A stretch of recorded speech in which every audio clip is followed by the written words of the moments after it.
In this video, I'm going to go over the ways that Scrivener can help a new author write a book. Presently, Scrivener costs $120 to purchase. To me, the price is well worth it. However, if you are operating on a shoestring, I'm going to show you how to set up and use Microsoft Word to mimic most of the features of Scrivener. I'm not personally familiar with Google Docs, but I know it's very similar to Microsoft Word. So if you're familiar with Google Docs, you may be able to use most of these tips and tricks to work for you too. So I have a lot to cover, so let me get going.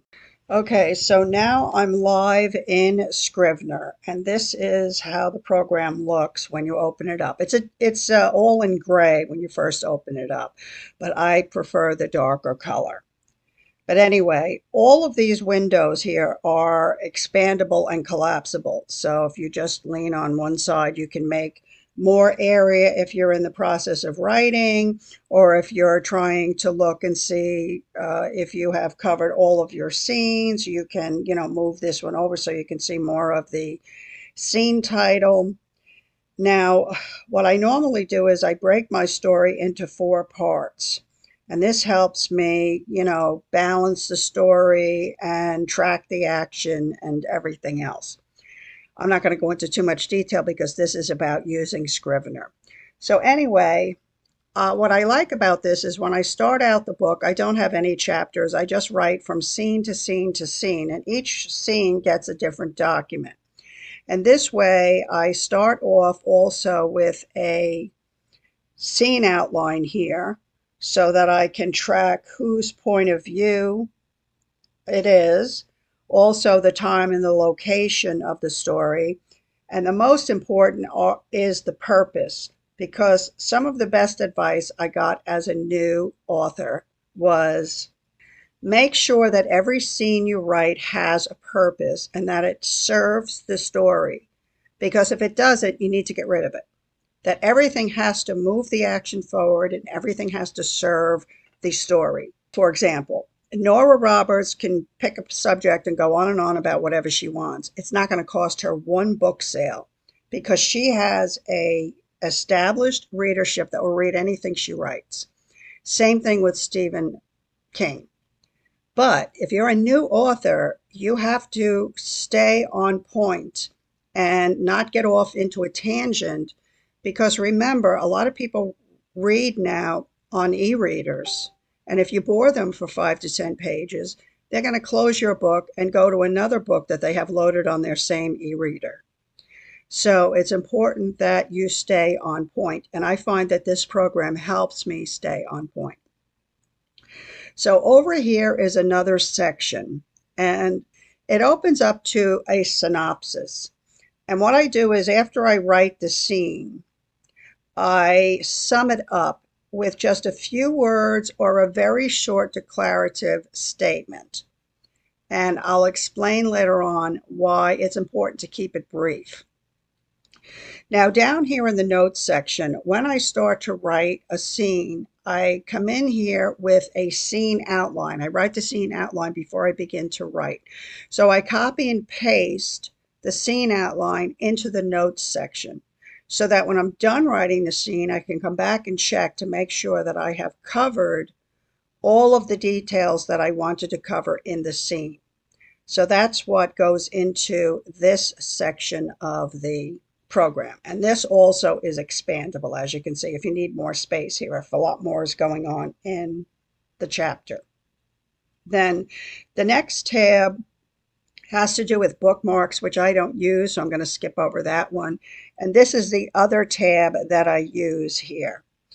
And this one is for custom meta tags, custom meta information. So you get to set this up however you want. In other words, you would click on this plus sign here and you can make up whatever metadata title you want. That's how you create these.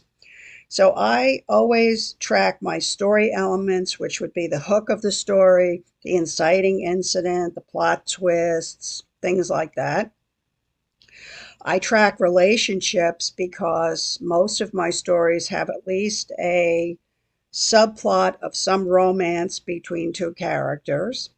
This book happens to be a book 5 in a vampire series, so at some point in the story, it never happens in the first draft, I will begin to track the vampire ghost or spiritual events or actions so that I can make sure that they are distributed throughout the story. I will also track for this particular story Gothic elements, maybe the weather, the atmosphere, whatever. And I always track the background dropped. I track the background dropped because I write in series, but I try to write all of the books as standalones. So when I start off writing a book, where's my list over here?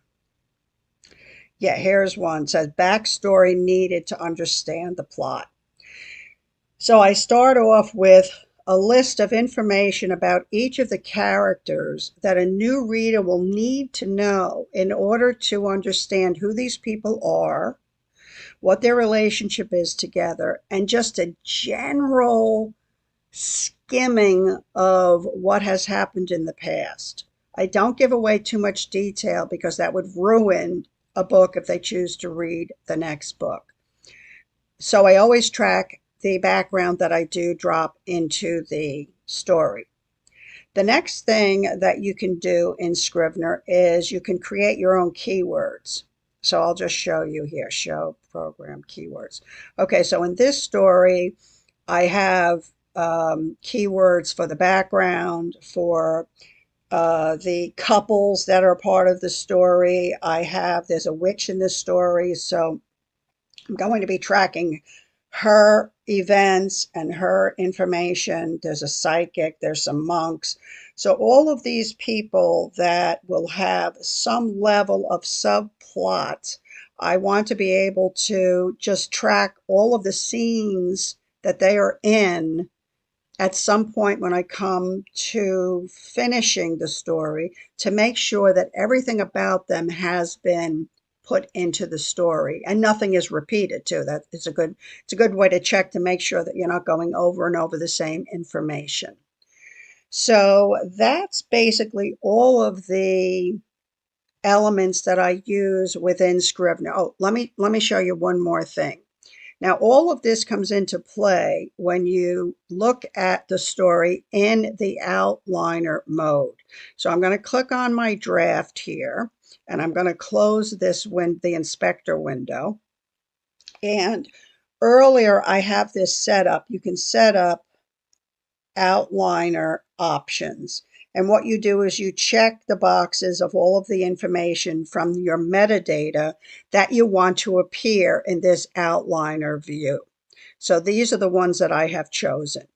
So what this allows me to do, and sometimes I print this outliner when I come to the end of the story, and it gives me the synopsis. This is why I try to keep it short so that I can just scan the synopsis to make sure that everything in the story has been put in. I also can track my story elements to see where they are, what parts they're in, where the story twists or turns, or there's a shocking event. I also track the relationships, and this allows me to get a feel for how balanced the subplots are with the romance, to make sure that there's enough romance between some of the characters, to make sure there's not too much romance between, sub characters as opposed to the main characters. And it also allows me to track and check on the background that I have dropped. And then once I print this out, then what I do is I can look at the whole story and check and make sure that everything is in place. And at that point, when the story is written and I have all of my elements in, then I can begin a few stages of proofreading that I do. So that being said, let's now go into Word and I will show you a way that I have devised so that you can use Word to track a lot of these elements using that particular program. Okay, so now I am in Microsoft Word and I'm going to show you how to set this up so that you can get some of the features I just covered in Scrivener to work in Microsoft Word. Okay, now I do subscribe to the Microsoft 365 every year. It costs about $10 a month. Actually, I think it's less than that now. I think I saw a solo purchase of $69.99, which means it's even less than $10 a month, and you get a lot for that. Anyway, this is not about the actual program. This is about using Word and getting some of the features that are available in Scrivener. So let me focus on just that. Okay, so here is my little cheat sheet here, and these are the things that I'm going to go over. I'm going to show you how to set up your document using the headers so that you can use the navigation window, which I will show you how to open now. If you hit Control F, that opens this navigation window. And as you can see, I have this document set up using the headers so that it breaks everything down into the parts, because I use a 4-part novel structure. So I have part 1, part 2, part 3, and part 4. And then I also have, using header 2, chapters in here. Now, what I just went over in Scrivener is that when I start out writing, this may or may not be true for you, I just start off with one scene after another because I don't know where the chapters are going to break. So what I would do is I would just come in and use H1s for the part 1 and H3 for the scenes. Okay, and just leave the H2s for later on when I get to the point where I start breaking things into chapters. And then the H4 I'm going to use for the synopsis, which, as you can see over here, it gives you an idea of where the synopsis is. And then H5, I don't have anything assigned to that. So maybe in the type of book that you write, or the genre that you write, you might think of something else that you want to use the H5 for. So that one is free to use. The other thing that I'm going to cover, I'm going to talk about the synopsis in a minute. But the other thing is that you can use the highlighter. I use the gray highlighter for the background information and the red highlighter for any reminders. For example, if you're writing and you say something about the ballistics of a gun, and you think to yourself, I don't know if that's 100% true, I better check on that, but you don't want to stop writing. You can put a reminder just, and surround it with a red highlighter, and this way you won't forget it. And you'll know that red highlight means that I'm reminding myself of something, and you're free to continue writing. Then I'm going to show you how to use the find feature in order to isolate your story elements. And I'm also going to show you how to use the parentheses with one word to be able to isolate only your clues, only your reminders, only your interviews if you're writing a police procedure or something like that. So let me show you how it works. Okay, so starting from the top, you would, again, start off with whatever scene template you use, if you use one. Okay, and the scene here would be, I would use the H3 header on, okay, so that it will show up over here. And then you begin to write, and it's important for you to pick your colors before you get going, so that you don't have to rely only on your memory as to what your colors are, because you want everything to be consistent. If you choose gray for your background, then you want to be able to scan through the pages and see only the gray will call your attention to the background information. So down here, I have also the word reminder in parentheses. Okay, and I'll show you how that works in a minute. Okay, the same thing here with clue. Okay, now down here for the scene synopsis I use heading 4 with. And this is where after you write your scene, you're going to write just a couple of different sentences, short sentences, summing up the action, what happened in this scene. Okay, and so then you're going to go on to the next scene, and it's the same thing. You're going to go back to heading 3 so that this will show up in the next section. So you start with your scene template, and you continue on, and it's the same thing. You use your highlighter and your parentheses and whatever. So as you get going in the story, you can move this over here. And what will happen is that you can, when you open this navigation window, you have 3 tabs here: headings, pages, and results. So the first one, when you click on headings, that's going to break the story down using all of the headings. And it's going to create this hierarchy that you can follow. Okay, so let me click over here. I'm not quite sure why these are yellow here. Oh, you know why? Because I have this clue up here. I'm going to take that off. There we go. Okay, so this is just going to align everything so that you can follow all of your scenes and you can quickly click from synopsis to synopsis to synopsis. Now, the next one is called pages. Okay, and this is going to allow you to just view quickly and see where you have your highlights. And this will let you know where you have dropped background information and anything else that you choose to use the highlighter for. Okay. And then the next one is where you can use the find feature in order to isolate certain information. So the first thing I'm going to do is isolate story element.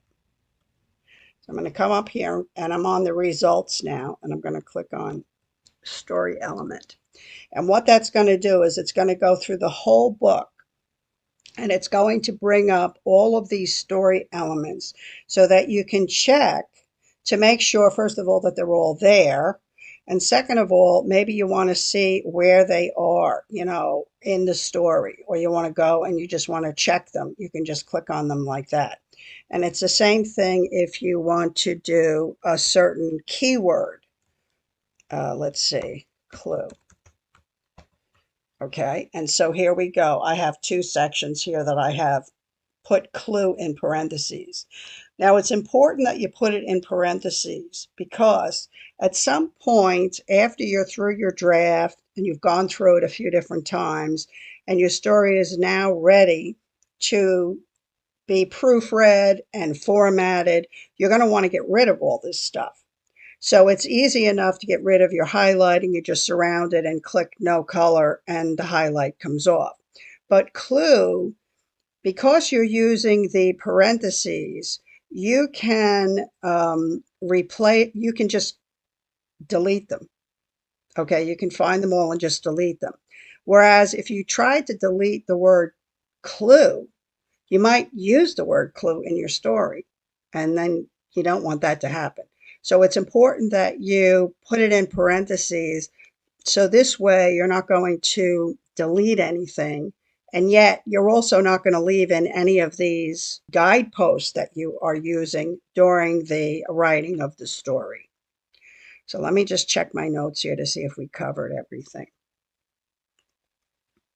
Yeah, I think I showed you everything. And later on, let me see if we can do the synopsis here. Well, let's just use the word synopsis, S-N-O-P-S-I. Whoop. Okay, so here would be your scene synopsis. Okay, and this way you could go from one to the other to the other. Now, looking at this right now, you might want to, as part of the title, put interview with eyewitness. Okay, You see here. And then the next one, you could put just one title so that, again, as you pull up your synopsis, you will have one sort of title that will jog your memory into remembering, oh, yes, okay, that's the scene, that's the scene. And this way, you can isolate all of your synopses. And if you want, you can copy and paste these into another document and then print it out, and you can sit with it in front of you on a table to make sure that everything is in its place. You can also get an idea of the balance of the story by doing this as well. So anyway, I hope this is helpful for anyone who is publishing on a shoestring and you don't want to spend the $10 a month for Scrivener when you could just as easily be comfortable writing in Word with these little tools and tricks. And for those of you who decide that Scrivener is worth the $10 a month, you can see the things that you can do by using that tool. So anyway, thanks for watching. Okay, so if any of you reached it to the end of the video, I just want to thank you for watching until the end. And on the right-hand side is a snapshot of my 3 book series. They are all available for purchase on Amazon.com. And if you learned anything from this video, I would appreciate it if you could give me a like and subscribe because it helps my channel. And I will see you in the next video.